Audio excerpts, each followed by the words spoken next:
Good evening, everybody. Welcome to Solo ReacTalk. This evening, I'm going to be reacting to Star Wars vs. Warhammer 40K bonus episode, Unstoppable, made on the A Fan with Too Much Time YouTube channel. If you guys want to check out my previous reaction to the other episodes of Star Wars vs. Warhammer 40K, remember that the reaction playlist card is going to be at the top right here.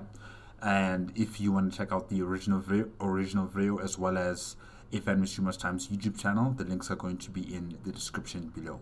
Okay, let's start with bonus episode Unstoppable. I probably should have reacted to this episode with the previous episodes. Hold on. What was the title?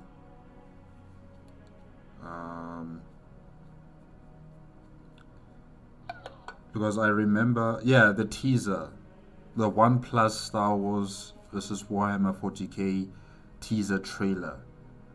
Yeah, I probably should have reacted to this video with that video. Yeah. But I'm here now. Let's continue.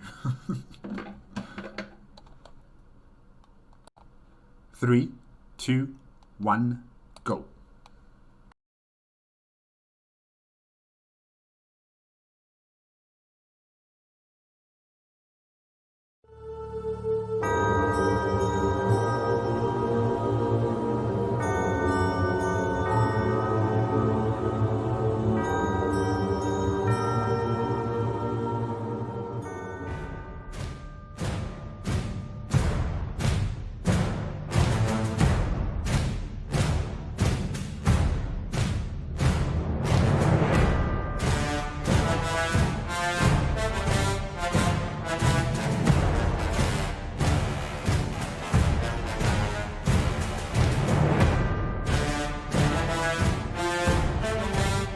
Unstoppable.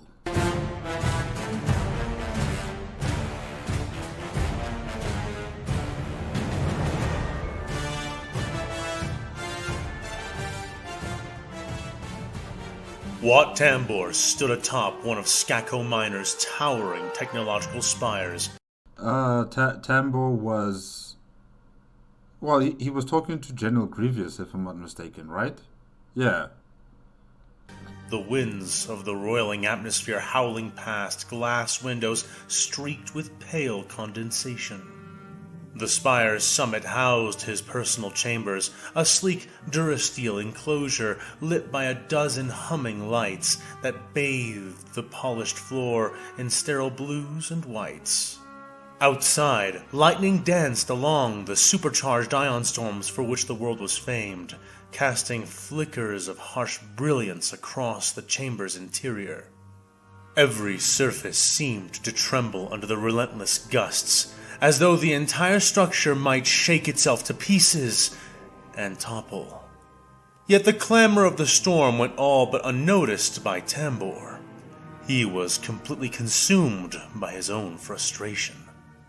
The Techno-Union representative and Separatist leader glided from one holo-projector to another, scanning line after line of damage reports that flickered in soft cyan. A short distance behind him, a super tactical droid stood at stiff attention, arms clasped behind its back, its 3 glowing photoreceptors taking in each displayed statistic with cool mechanical precision. 82%. Watt muttered through the translator embedded within his pressurized environment suit. Wait a minute, I've heard this before. On the trailer episode or trailer video. Yeah. Okay. All right. So it's the trailer part of my previous reaction in this video, but with more information about Tambor and what happened with General Grievous. Okay, all right. Sorry guys, I'm just a bit confused because I remember I've heard this already and now I'm hearing it again. But that was the trailer, so yeah. Okay. The respirator's rhythmic hiss accentuating his words. 82% of the Guard units lost to that Imperial incursion. This is intolerable. Our full Republic battle fleet couldn't hope to do so much damage. He tapped the controls on a curved console, and a fresh hollow image flared to life, revealing the outline of Skeko Minor's battered southern continent. Scattered red pips marking smoldering droid production zones. Entire sectors of factories were either obliterated or rendered useless by the strike teams that the Imperials had sent down. How could 12 men, regardless of species or equipment, do so much in only a few hours?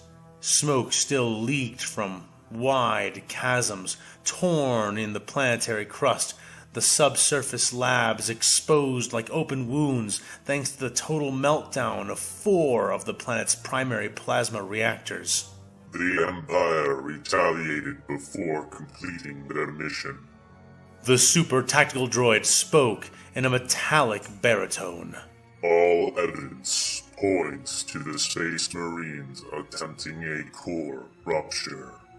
Guard forces succeeded in preventing that outcome.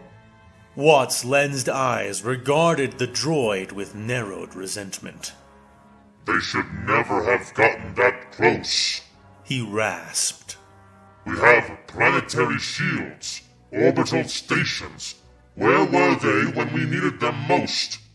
They were slow to respond to the quick action of the Astartes. The droid's faceplate remained expressionless, its voice lacking any emotional inflection as it answered. The stations held the Imperial fleet back until the planetary shields could be raised. They also stalled their forces until enough reinforcements could arrive to deter them. The droid droned. If that's true, how did they land that squad? Tambor railed, slamming his fist into the console before him and regretting it as he wiggled his stinging fingers. In response, the droid extended a hand toward a monitor, which changed from displaying Tibanna gas losses to showing a distant orbital view of Skeko Minor. An Imperial hammerhead ship blazing at ludicrous speeds crossed by the view and discharged 2 shots from its weapons batteries. The camera focused on the 2 speeding projectiles before they veered off the screen. The shields flickered to life across the entire planet shortly after. Initial projections assumed these to be mass driver weapons, fired ineffectively into the wilderness as they passed. 6 hours later, we were made aware of the infiltration. It is now this unit's conclusion that these were the insertion vehicles and not mass drivers. You would be correct. The super tactical droid reasoned stoically, but Tambor just shook his head. Troop carriers cannot be fired like weapons. Even droids would struggle to survive such an insertion method. He insisted. But these are not droids. These are Astartes. Tambor. These guys are just on a different level. The tactical droid said nothing for some time before finally voicing, The Imperium's weaponry was unexpectedly powerful. Perhaps this applies to their troops as well. It does. Watt snorted, a harsh, stuttering sound that rang oddly through the suit's filters. Unexpectedly powerful. That phrase rings through every message I've received from the rest of the Confederacy this week. He turned away, stepping past the console to a second station that displayed a rotating wireframe of the entire planet, ringed by faint blinking hazard markers. Over the distant hum of the wind, Watt could hear the drone of malfunctioning equipment, faulty turbolifts, the hiss of cooling systems overtaxed by the latest power fluctuations. He sighed, his voice a static-laced growl. We almost lost Skeko Minor, but the rest of the Confederacy fares worse. He lamented. One gauntlet rose to tap at the holograms swirling around him, conjuring stuttering comm feeds from far-flung planets. The Confederate Parliament has been largely executed through orbital bombardment. Nearly our entire leadership structure shredded like flimsy. He paused, letting the words hang in the charged air. A faint crackle of thunder boomed outside, rattling the windows. Watt flicked his gaze back to the droid. And to top it all off, Admiral Trench, General Grievous, Admiral Borvant, all reported dead. He yelled into the empty space. We may have already lost the war with the Republic, and simply not realized it yet. Tambor went on, resting a gauntleted hand against his head. The super tactical droid gave a short mechanical hum. Such a blow to the war effort will be... It began to say. Shh! Tambor hissed. You weren't built to state the obvious, and that is the last thing I need right now. There's too much to juggle, too much to think about. Fleets spilling past mined hyperspace routes, single squads of soldiers crippling entire planets, supply chains and entire logistical infrastructures completely collapsed. And if what Darth Sidious and Count Dooku have said are true, then there might even be Imperial infiltration afoot. Yeah, there might be an assassin, official assassinorum, assassin agent around you, amongst you, just waiting for the opportunity to eliminate its target. Yeah. It's one thing to hack our systems or sneak around our sensors, but they are apparently impersonating high-level personnel as well. We've already been ordered to report any sign or communications of commanders we know to be dead directly to Dooku at once. No exceptions. He vented as he rapidly typed away at the new console. Not even for me. Came a cold rasp from behind. Tambor jolted upright, spinning clumsily on his heavy mechanical limbs, nearly knocking over a stack of datapads. A cold dread seized him, radiating through the circuits embedded in his chest piece as his eyes fell upon the towering figure lurking in the chamber's shadowy entrance. General Grievous stepped forward slowly, taloned feet clinking softly against the polished durasteel floor. The cyborg general was hunched, his white-armored plates dulled with scarring and blackened by soot. His cape, tattered and scorched at the hem, drifted silently behind him like a pale shadow. The general's predatory eyes glowed pale gold, pinning Tambor where he stood. General Grievous! Tambor stammered, his synthesizers crackling and needing hasty adjustment. He glanced frantically toward the super tactical droid, but the droid did not express surprise or alarm, and had already straightened its posture in formal salute. General. The droid greeted in a mechanical tone, its calm unwavering. Your presence was not anticipated at this location. It stated. No. Grievous rasped, his voice an all-too-organic hiss. It was not. Without another warning, the general lunged, kicking the head off of the tactical droid with a single powerful strike. Why did he do that? What, did Grievous feel he's under threat? From a tactical droid?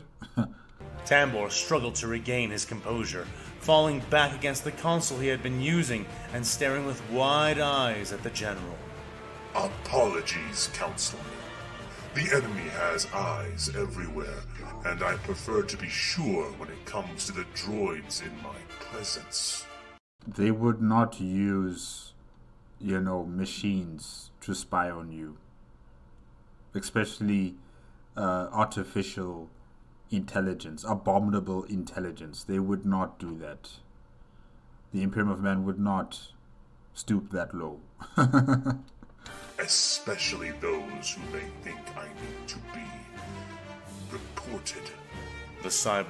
Unless maybe he's talking about other enemies that I'm not really sure of. But yeah, the Imperium of Man would not use a tactical droid as reconnaissance. Said calmly, almost casually, as he strode to one of the holo displays and studied it, the projector displaying a damage report of the Spire complex.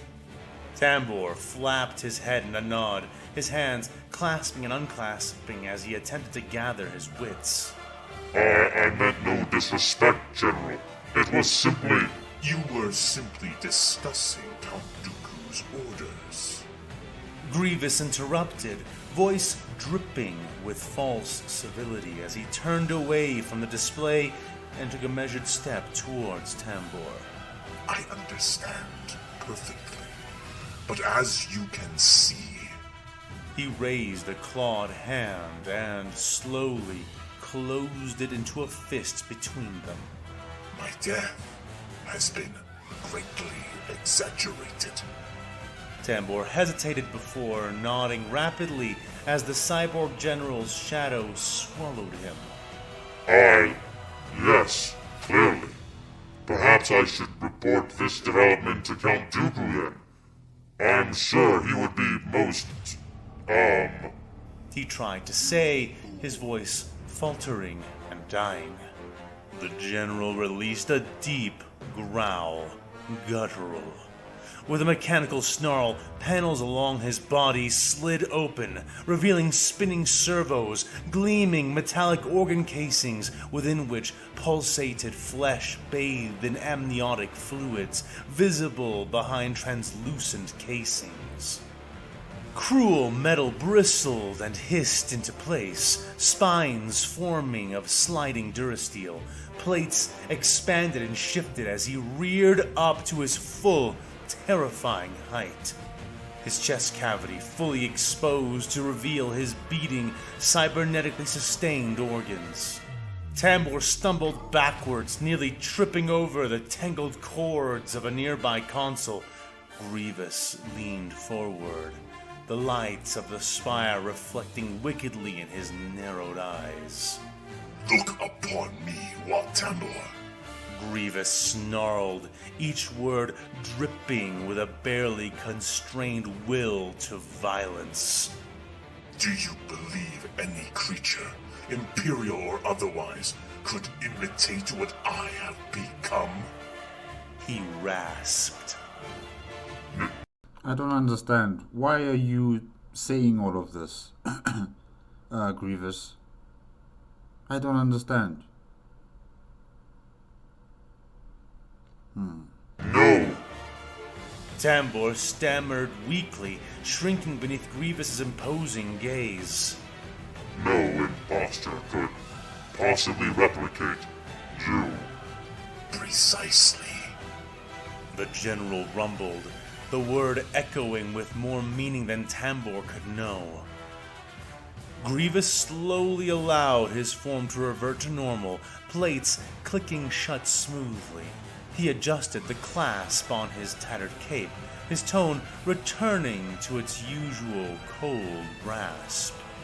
Then we are both in agreement that contacting Count Dooku is an unnecessary, pointless expense in time. You wouldn't say that. Grievous, you wouldn't say that. He's your master. Unless if you are... Hold on. No, but... Last time... What was his name again? Was it Imshale? I forgot the other Grievous. But that other Grievous was fighting against... Oh my gosh, I forgot the name. Was it Captain Voldran? Yes, he was fighting against the Astartes in one-on-one combat. in on his planet. That's the last time I heard of the other General Grievous. Because I thought you, General Grievous, were the General Grievous that was killed by the Imperium of Man forces. But you're not him. You are. I think his name is Imshael. I can't remember. I'm sorry, guys. But yes, you are the General Grievous that was fighting against a Crimson Razor Astartes. I think his name was Captain Voldran or Voran. His ship crash landed on General Grievous's planet, and yeah, he was fighting in a one-on-one duel with General Grievous. But then I don't remember what happened after that. I don't remember what happened after that.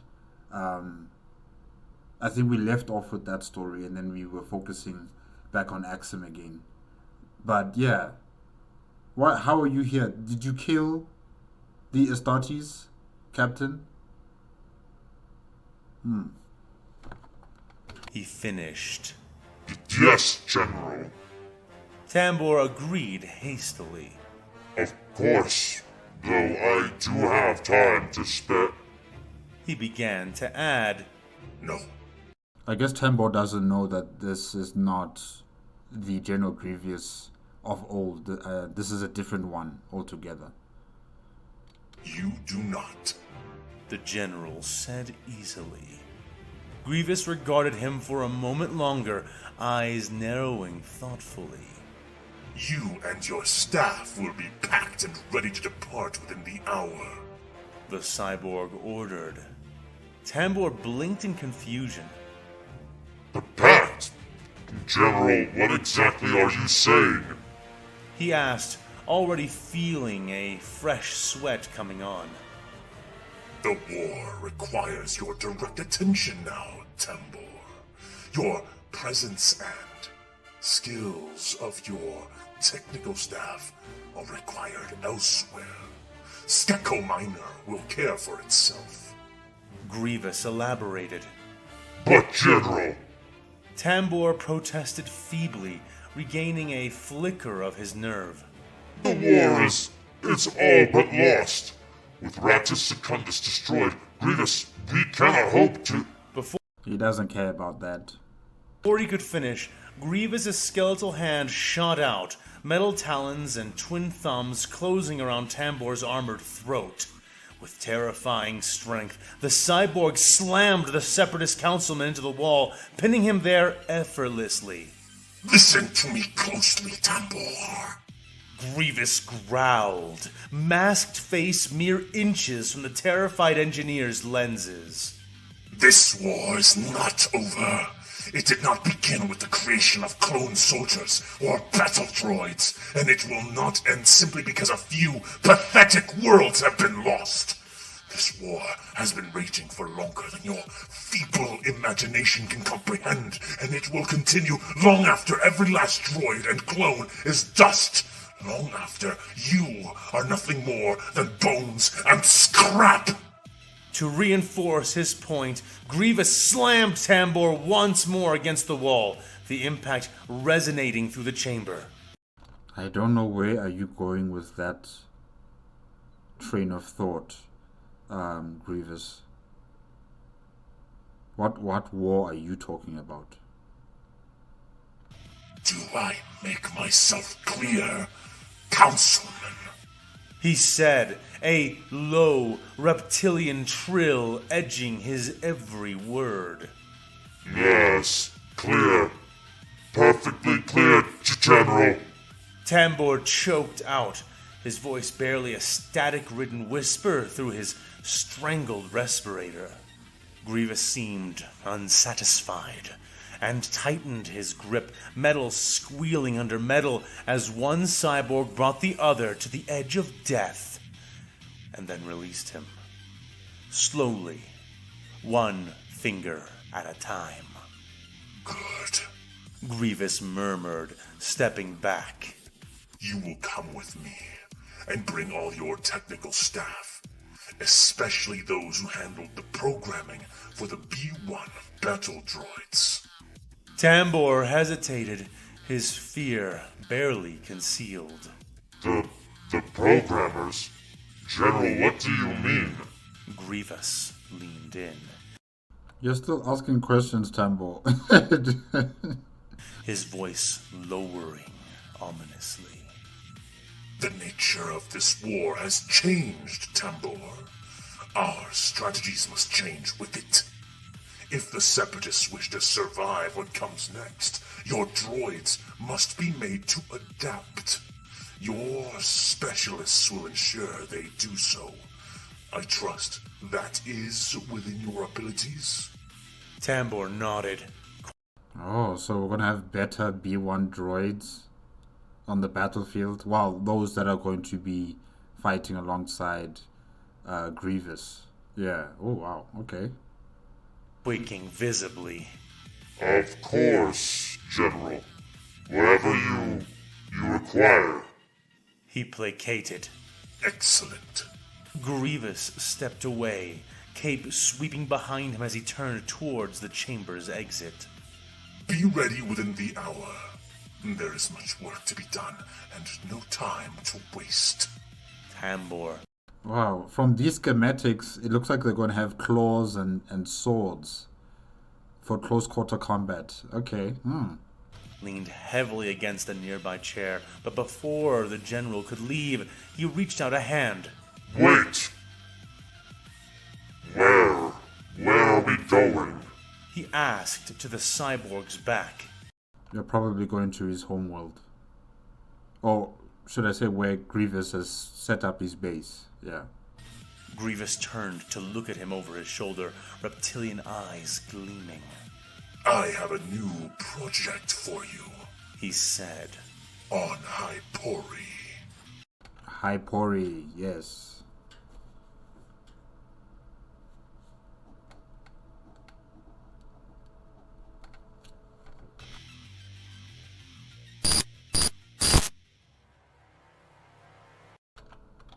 The Battle of Hypori. Okay. So are we back already and there's a battle there?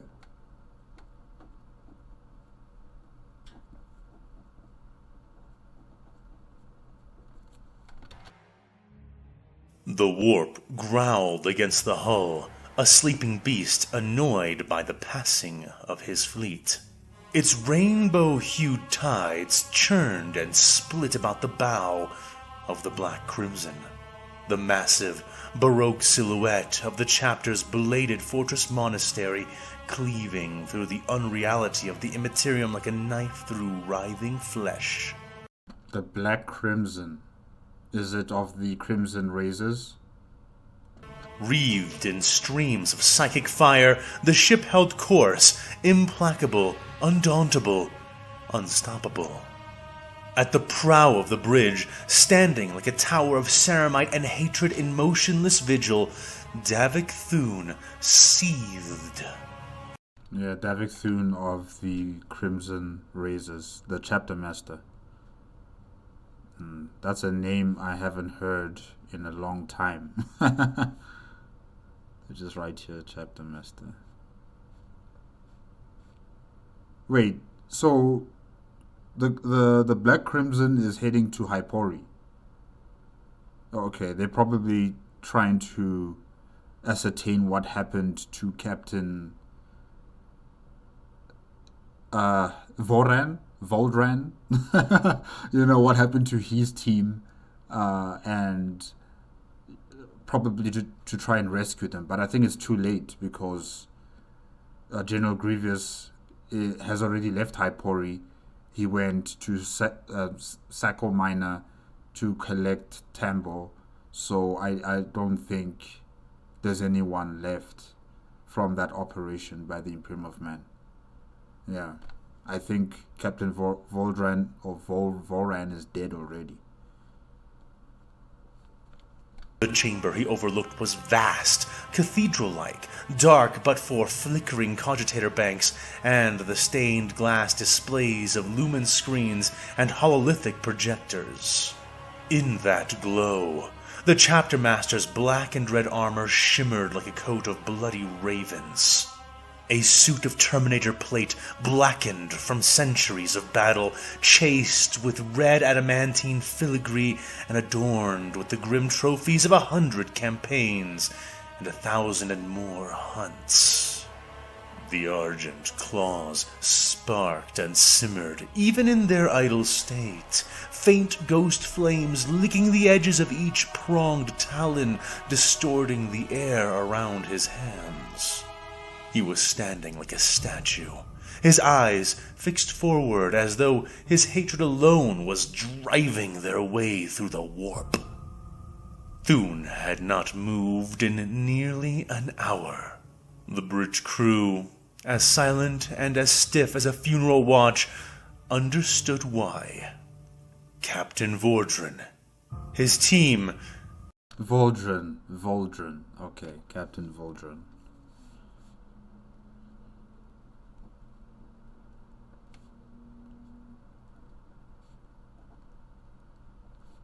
Alright. And their likely fate. Transitioning in 30 seconds, Master, said a voice, cold and tight, like a braced wall of ice in the midst of darkness. Captain Camilla. She sat upon her command throne. Captain Camilla, are you trying to become the next Admiral Roller? Good, nice try, and trying to sound all scary, but I'm afraid that position has already been taken.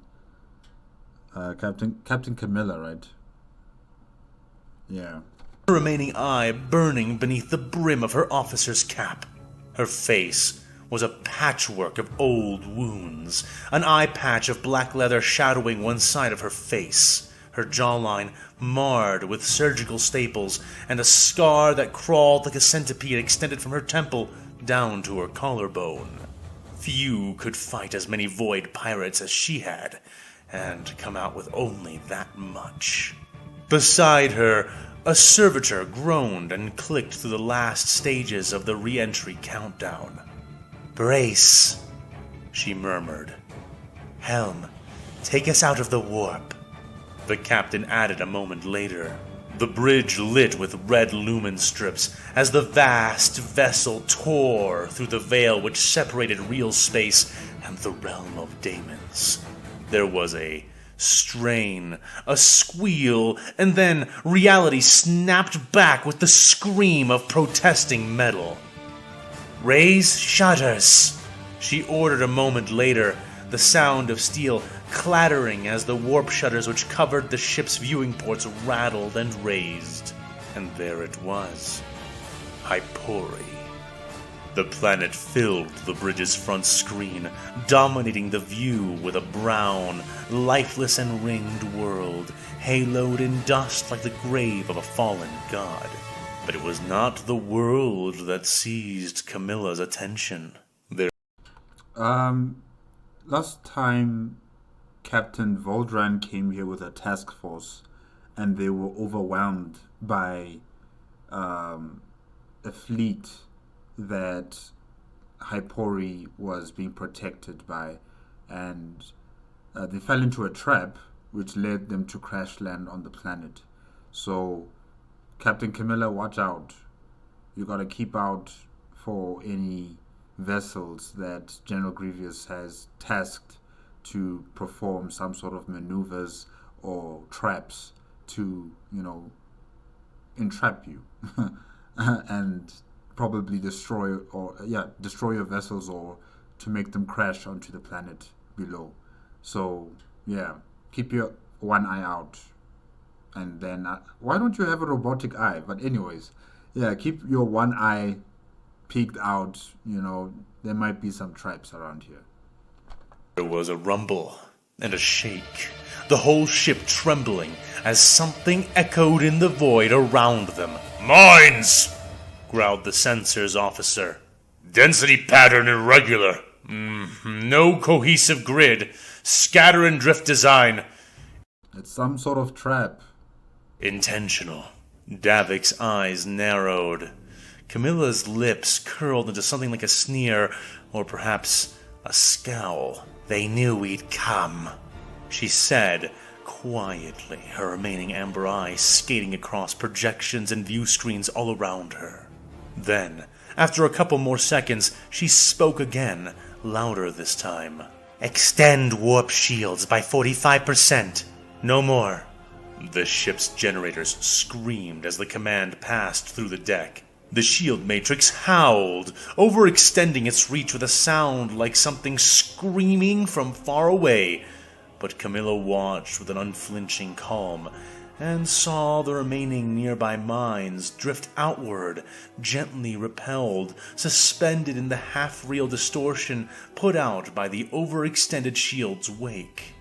Like floating leaves drawn into an eddy, it was the space around them which was warped to move, not the mine itself. No contact. No more detonations. Not yet. Then came the report from the pit, spoken gruffly and from a half-mechanical throat. Multiple contacts. 2 enemy fleet divisions. Northern and southern poles. Vectors suggest for burn. Camilla leaned forward, fingers steepled, the claws of her artificial hand settling carefully over the fingers of her right. Formation? She asked. A pause, then the answer. Irregular, non-symmetrical, undocumented. She exhaled through her nose, single amber eye cutting apart the hololith which displayed their relative fleet positions, and, with increasing clarity, showed the strange formation both of the enemy fleets had adopted. All the while, the knowledge that Captain Lyons had died here burned bright in her mind's eye. They lost. They failed. They fell so quickly and so unexpectedly that they had not even had time to report their distress before they had been already crashed. They aren't trying to flank us, she said suddenly. And they aren't trying to close to their weapons range. Those are personal intercept trajectories. They're trying to reach us, individually. All of them. Now, why would they do that? She stood from her throne, looking around at the displays that showed her the rest of the battle space in more detail. Fleet-wide command, restore normal shield modulation. And the mine grid behind the fleet? Detonate it. Do not target any to our sides and front. Scramble strike craft, wings 1 through 8. Designate mine clearing priority. Standard launch formations. As you command, growled a burly officer. Shipmistress, what do you know that I am not getting here? Tendrils extending from the back of his head and plugging mechanically into his station. Another brief pause.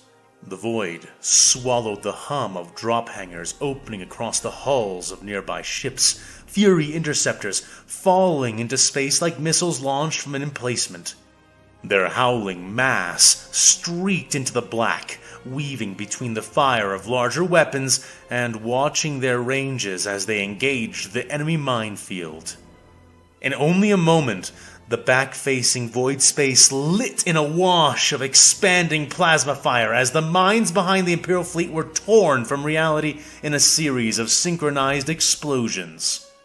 A wave of destruction blooming behind them, backlighting the formidable bulk of Davik Thun's primary fleet. All vessels, Captain Camilla began to say.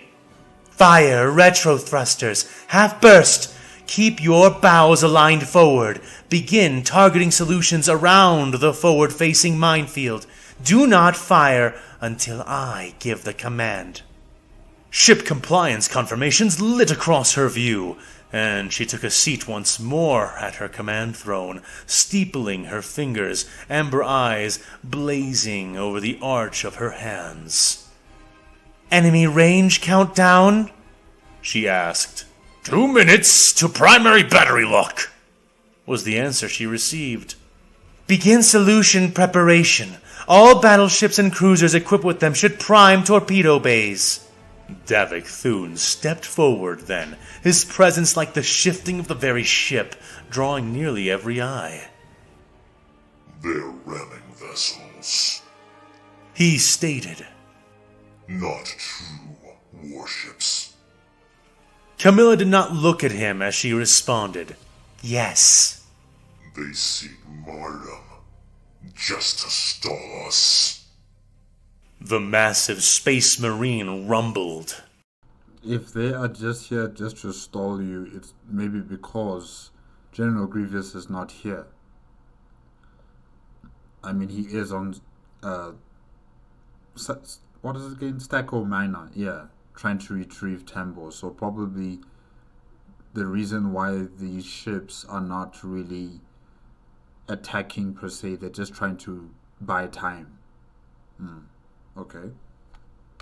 Her jaw clenched, the muscles twitching beneath the long scar across her neck. "Though they shall not succeed, they shall find their suicide." Then the countdown began to echo. "Weapons range in 5, 4, 3, 2, 1, fire!" She growled through grit teeth, and the black crimson obeyed, though it was not alone. The first line of torpedoes screamed across the void, trailed and then outrun by the crimson lances of the fleet's forward batteries. They aimed for the pathways between the floating death traps, leaving the forward wall intact. The enemy vessels, too weak in shielding, too burdened with internal fuel and ordnance, detonated like blasphemous suns. 1, 2, 5, 9. An entire screen of suicidal constructs burned in a chain of starfire that blotted out the view for several long seconds. The truth was laid bare in the sheer magnitude of their explosions,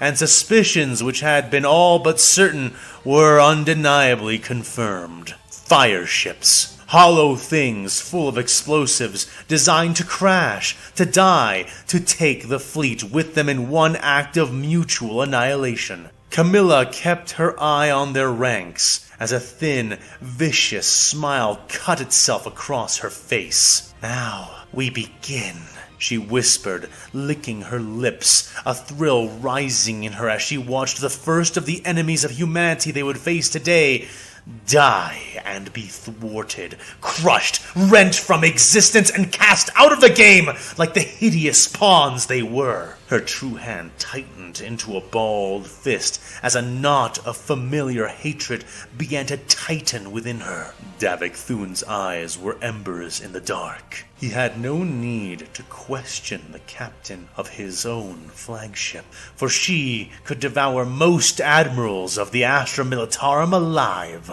though... Yeah, let's not go that far, huh? Let's not go that far. I think Admiral Roller will give her a run for her money. Not an Astartes, she was as they were.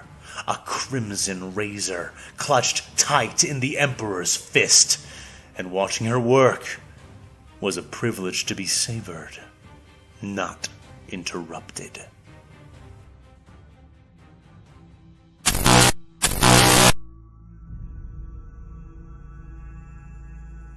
The void stretched and burned with the scant wreckage of the fireship fleets, now defeated, destroyed.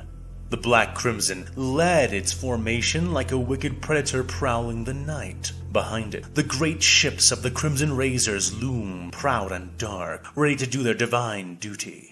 Battle barges, strike cruisers, escort flotillas, and the many ships that the chapter master had commandeered from the primary fleet conjoined to become a terrible host, born not to conquer, but to punish. The wrath of the chapter was descending, and its approach was a silent death mark. Warp-borne engines cooled as sublight drives burned through space, casting plumes of flame behind the dread forms of Davik's ships. Then, slowly, the unheard roar of those engines began to fade and die away. And in their place rose a new unheard song, the sporadic thump of macro and bombardment cannons, the muted roar of void-launched munitions streaking towards Hypori's frigid surface. The planet turned slowly, yet unbothered by the fleet's attack, as its shielded face flickered with the faint glimmer of planetary defense shields. Each impact from orbit sent a ripple across the barrier's blue, transparent surface, further illuminating the vast, shimmering dome of energy that wrapped Hypori like an opulent death shroud. The first shots had been probing, fired sporadically from the first ships to reach their appointed locations. It seems that General Grievous has done a lot of work on the planet's defenses. Since last time we were here. He did a lot of work. It now has a planetary defense shield. But no longer. Already, the pattern was shifting into rhythm, the initial drum beats of a storm that would break over the world's defenses and never stop until it was defended no longer. Davik Thun stood unmoved at the prow, a grim sentinel of ruin in black and red plate, even his silence bearing a fury that seemed only just concealed. The lenses of his helm glowed faintly crimson, the argent claws at his side like leashed dogs, twitching now and again with residual energy, eager, violent. He spoke nothing, but he seethed.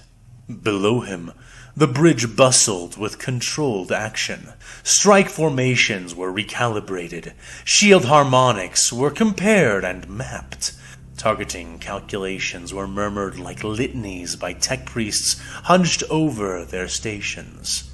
The atmosphere stank of oil and incantation, of incense and the bitter sweat of righteous labor. And all the while, the bombardment continued to escalate, his eyes devouring every detail.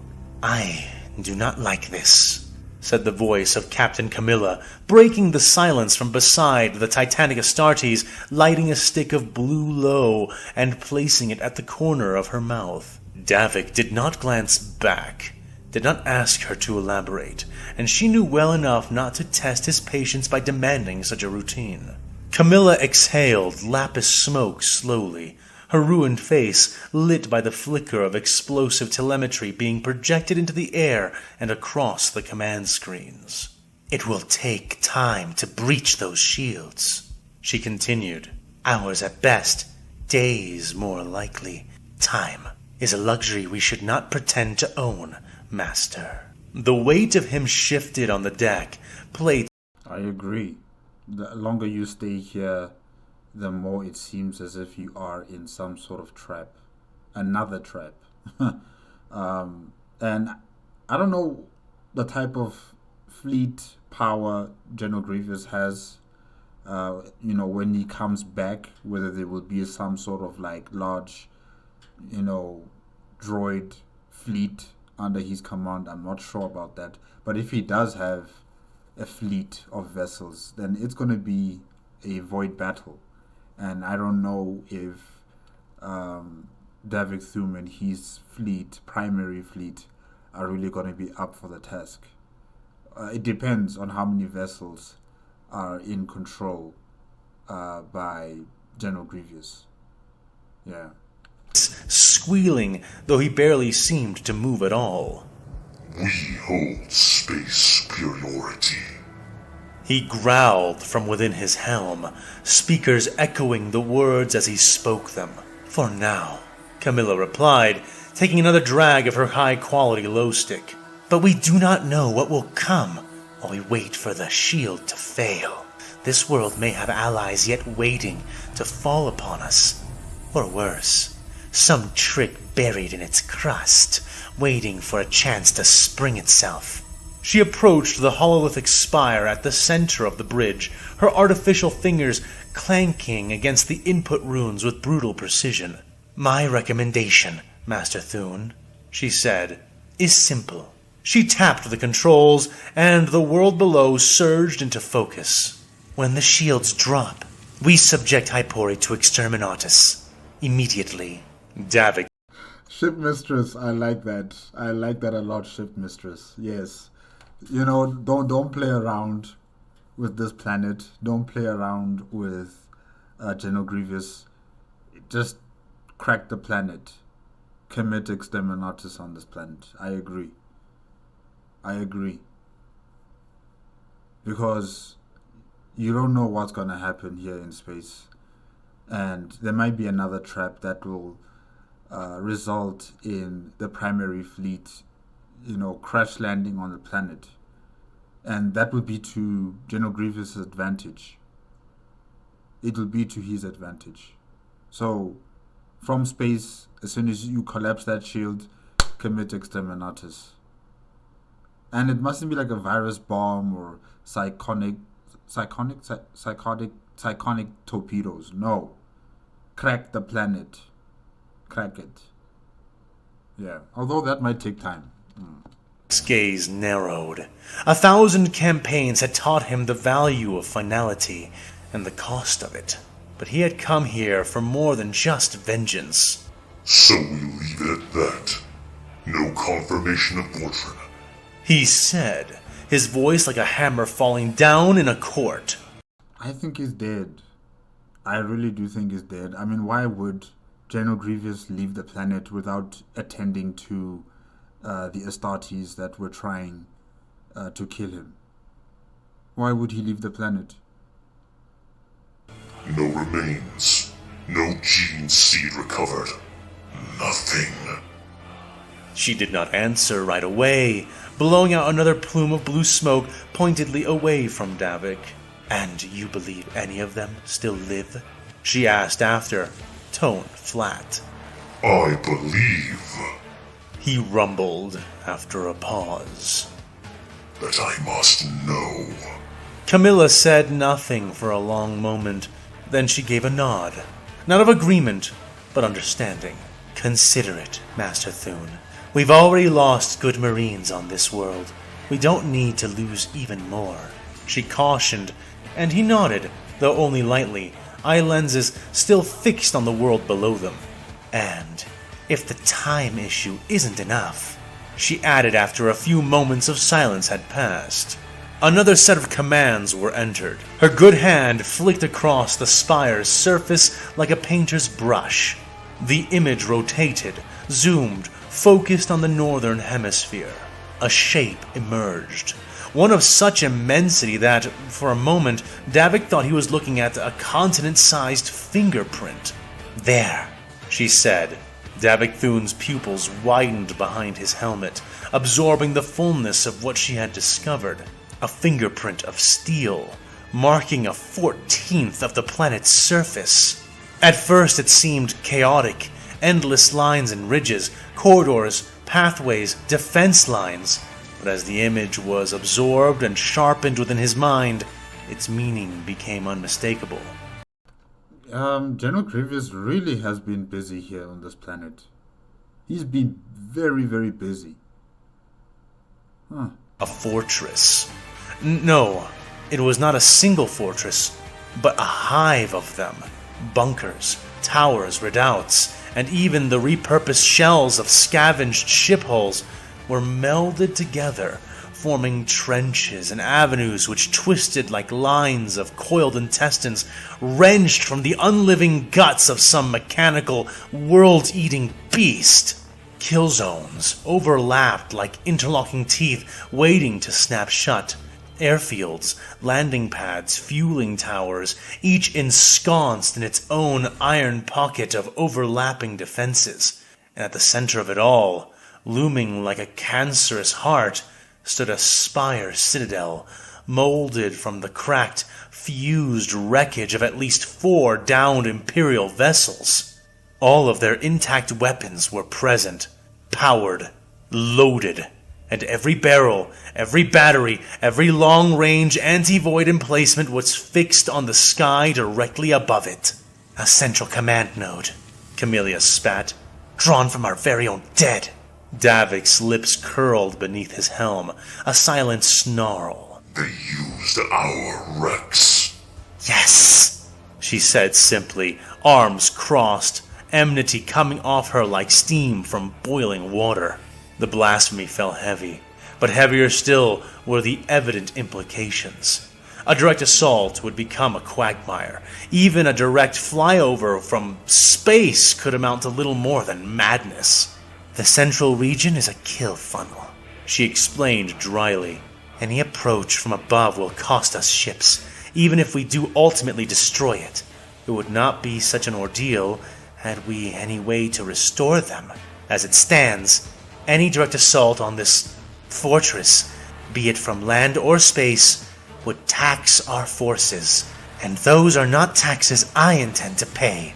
Not when an exterminatus of the entire world would be more than enough, the captain advised. Davik Thun said nothing for a time. His helmet lenses burned in the twilight of the bridge as the chapter master studied the fortress closely, eyes and mind devouring its lines, its design, its brutal utilitarianism. He was more than just a Crimson Razor. He was a son of Dorn, a master of defense and a master of the siege. The chaotic mess of metal and guns was certainly not something he relished pitting himself against, but he grinned nonetheless. What a wasted thing. A fortress sitting on nothing the enemy wants to capture, only destroy. He gave a short, cruel laugh. So, this is what the Thing thought would break us?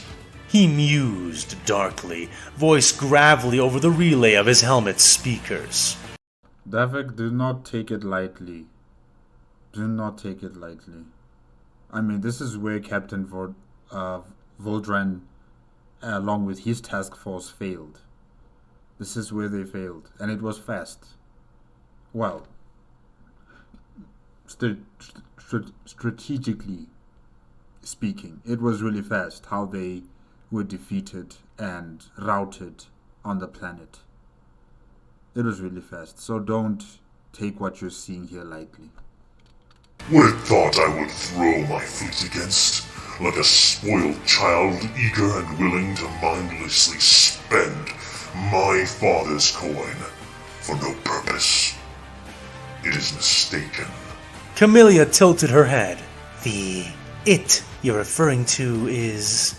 Whatever mechanical proxy for a general they have down there. Thun spat, as though the concept tasted of rust and rot. It wants us to try to take the fortress, maybe capture the world itself, to bleed, to break on its design. Davik said with a shake of his helmed head. It does not know me. He added a moment later. And it does not know the price I place on my blood. Camilla raised an eyebrow, then nodded. Wise. She turned back to the hololith, eyes scanning the contour lines, the heat signatures, the energy readings barely bleeding through the intense bombardment. And then her remaining eye grew wide. Wait, this cannot be. She muttered a moment before the bridge crew began to react. Energy dispersal is rising! Barrier integrity across the whole grid is destabilizing.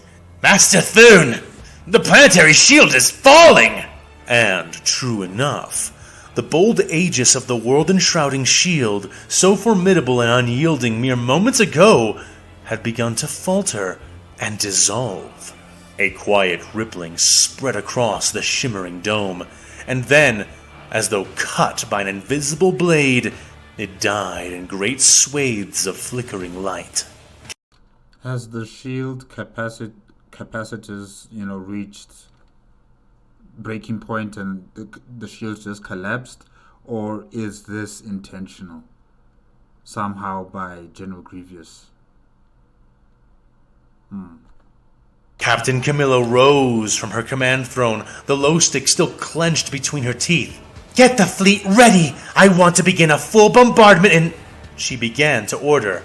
"Captain! I'm sorry to interrupt, but we are receiving a signal from the planet," reported one of the communications officers.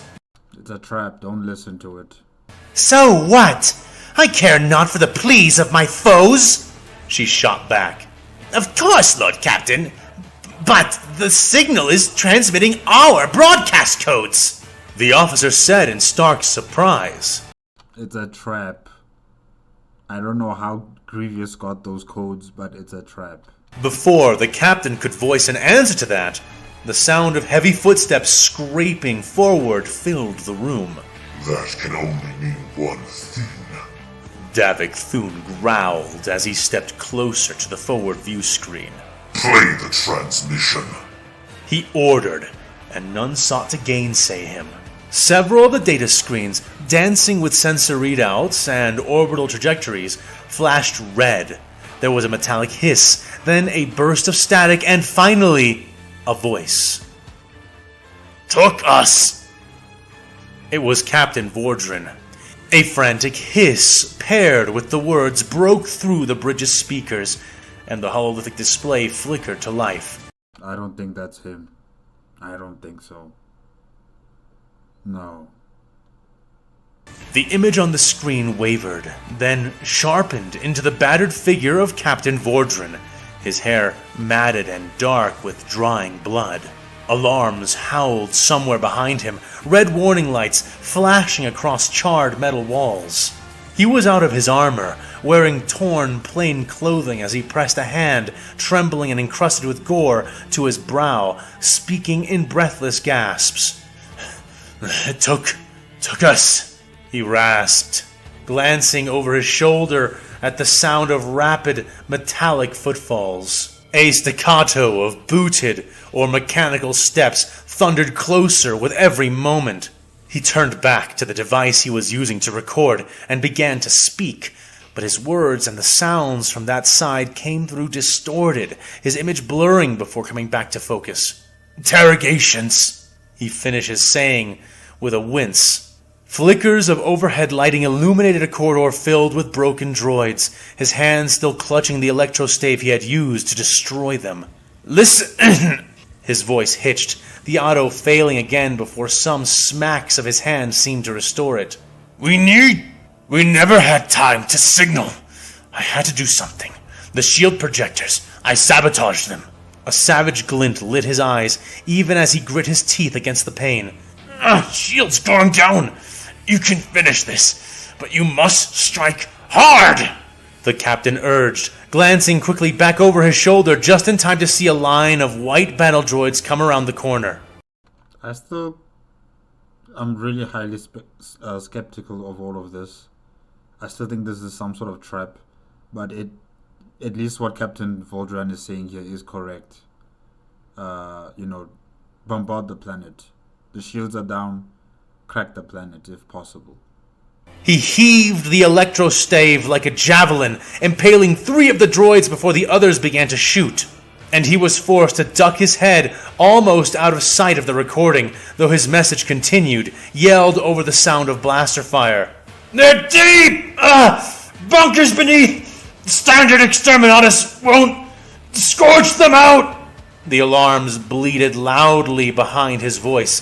Then silhouettes of even more spindly droids appeared behind him in the half-light. Vordran's gaze hardened.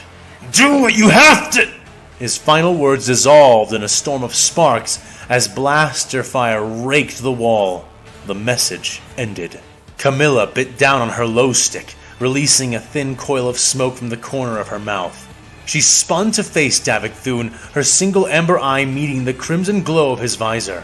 "Master," she said softly, "we should obliterate them now. One sweep of exterminatus, and this world is ash.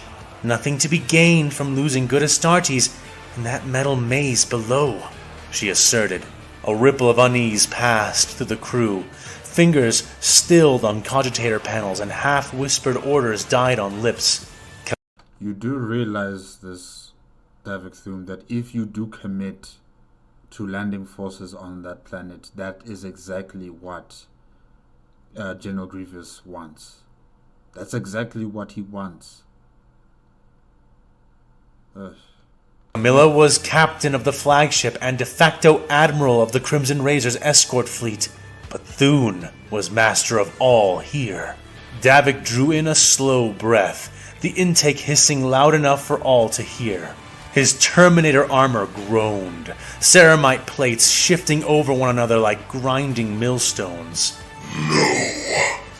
He growled, flakes of finality already resolving themselves in his words. I will not leave my men to die in the hands of those machines. If they I am telling you, they are already dead. This is all just one big trap. are alive, then we shall take them back. If they are dead, we will recover their war gear and bodies. You don't think that their war gear has already been melted down and added to all of the contraptions in that fortress? And their bodies must also be, experimented on and dissected for all strengths and weaknesses of the Astartes.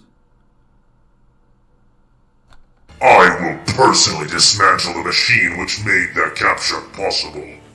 These automatons seek to challenge the sons of Dorn in a siege. We shall show them the folly of such a challenge. He boomed, rage growing with every word. Camilla did not flinch, though the lines on her thoroughly scarred face did deepen. Master, this course of action will cost the lives of Astartes. The captain would not want that. Even in spite of bunkers, it is unlikely they will survive an exterminatus, she advised sternly. He turned slowly, the argent claws twitching at his sides. How many two-stage cyclonic torpedoes do we have left? He asked her. 1, she admitted. 2 of the single-stage cyclonic torpedoes, 3 virus bombs, and 1 vortex torpedo, she added. He seemed to pause, to consider, before shaking his head. We have spent too many of our master munitions as it is. This world, it's not worth the expense of our irreplaceable weapons. Besides... But it's worth the blood of your Astartes, okay? This logic. But you know what? You do you, Davik. You do you. Lord Captain, we are the Crimson Razors. We do not fail. We do not balk at sacrifice. If there is a fortress to break, we will break it. If there is an enemy to punish, we will punish them. But to land on Hypori, you risk... She tried one last time. I risk. He emphasized, stepping forward with enough force to send a tremor through the metal deck. I am Chapter Master. It is for me to take such risks, not for others. Furthermore, I am a son of Dorn.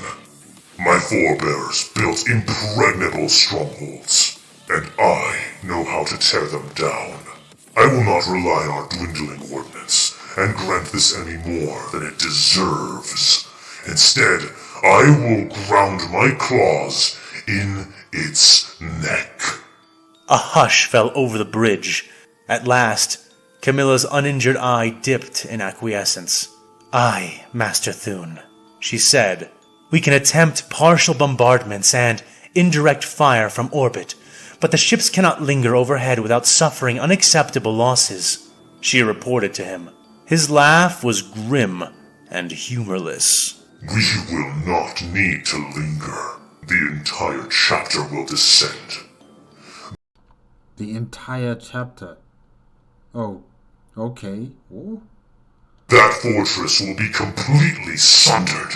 If the machines believe they have won even a moment by claiming my men, I will show them the truth of what it means to draw the wrath of mankind. Prepare the guardsmen. I will not hold back. It is my intention to end this swiftly.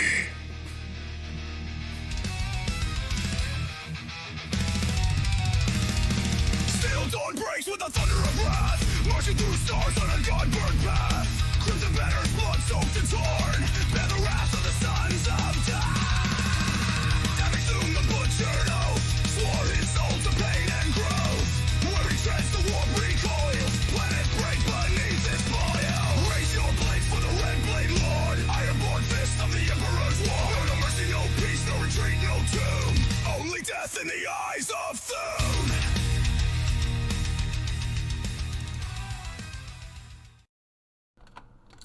Wow. Alright, guys, that's it with Star Wars vs. Warhammer 40K bonus episode Unstoppable. Davik Thun is going all in.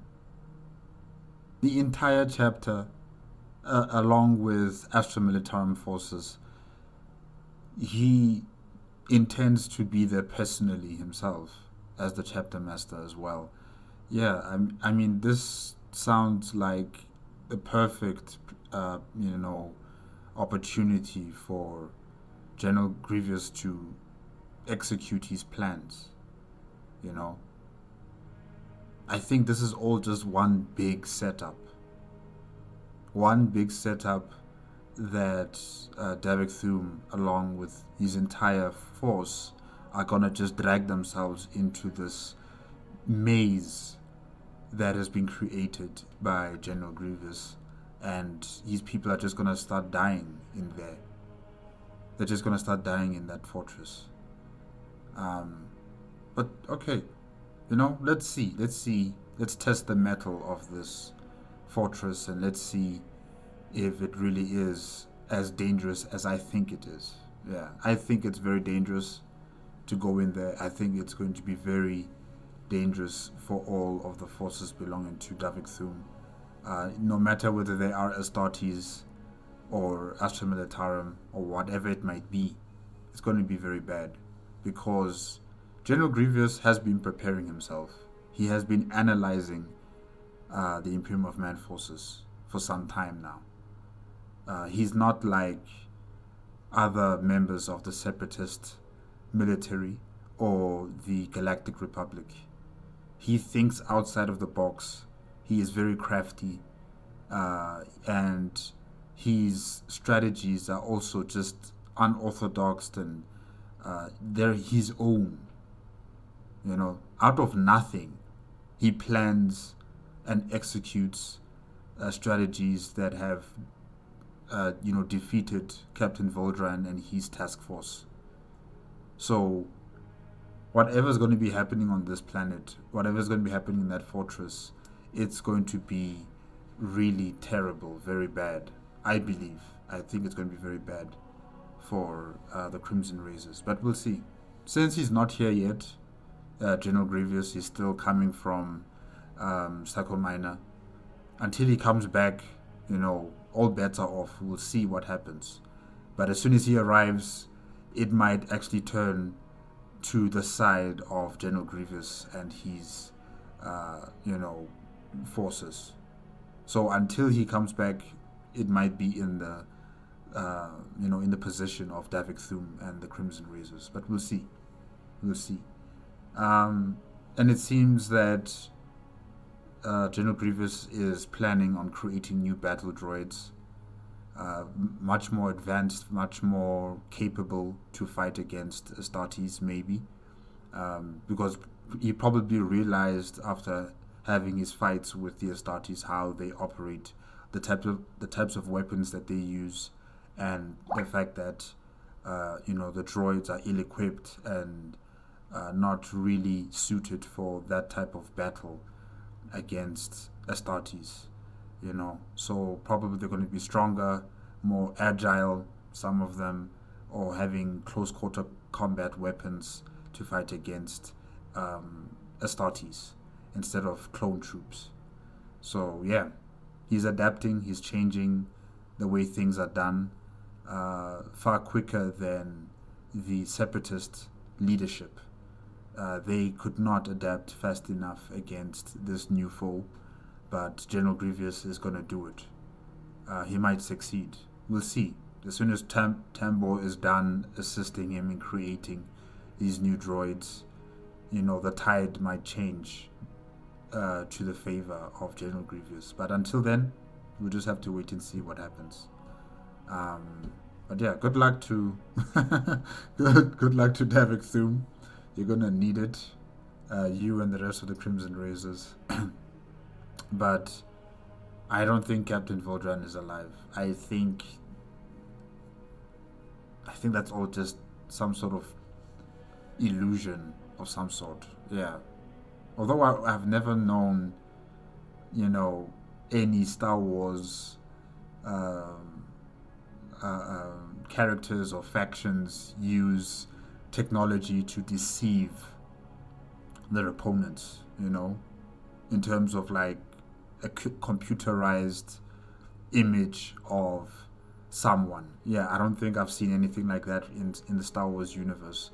Because their forms of communication are strictly this hologram with blue lines crisscrossing through, and you don't really see, any advanced photography technology that can be used to falsify imagery or, make some sort of misdirection. You don't really see that type of technology in Star Wars. So yeah, I don't know. I just have a feeling that Voldran is already dead. Yeah, but we'll see. We'll see what happens. Okay, guys, that's it. Remember, if you want to check out the original video as well as a Famous Humorous Times YouTube channel, the links are going to be in the description below. If you like my reaction, give it a like, comment, and subscribe to my channel. Click on the notification bell if you want to be up to date with my latest videos. And I will see you guys hopefully next week. Hopefully. Okay. Bye-bye.